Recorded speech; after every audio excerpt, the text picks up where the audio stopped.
And you've probably heard about or seen the images coming out of New York and the areas around it. Look at that. That is smoke and haze that's just filling the skies there.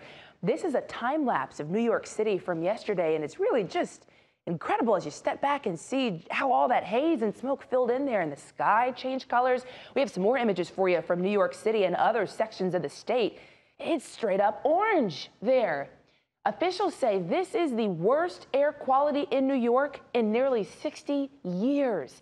Unhealthy air quality prompted officials there and in other regions to actually cancel outdoor school activities. Several major sports teams, including the New York Yankees and the Philadelphia Phillies, postponed their home games Wednesday because of that, too. Yeah, disappointed. That was his first Yankee game, so he was looking forward to it. If you're going to wear a mask, an N95 or better. Okay, so we've been showing the images of the smoke here, but what about the fire? Okay, that's coming from Canada. This scene is in Quebec and Ottawa provinces. Hundreds of uncontrolled forest fires continue to blaze, and it's really threatening critical infrastructure. It's forcing evacuations. About 9.4 million acres have already burned, according to the Minister of Emergency Preparedness. Smoke also impacted thousands of flights in and out of the New York, Boston, Philadelphia, Baltimore, and Washington, D.C. area. According to FlightAware.com, the U.S. canceled 120 flights and delayed 1,900 more. Now, the good news is right now, if you're headed out, there are no delays or cancellations for flights coming in or going to those areas.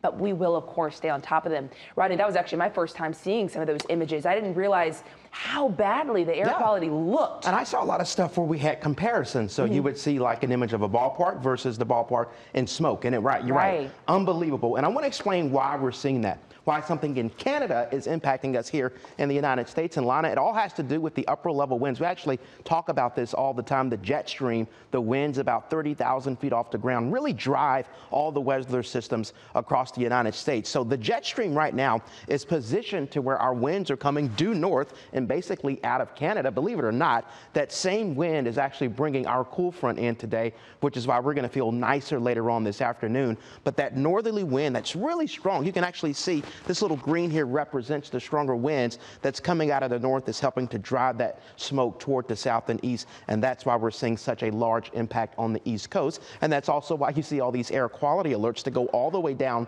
still to the Carolinas, although we do not have an air quality alert for us here in North Georgia.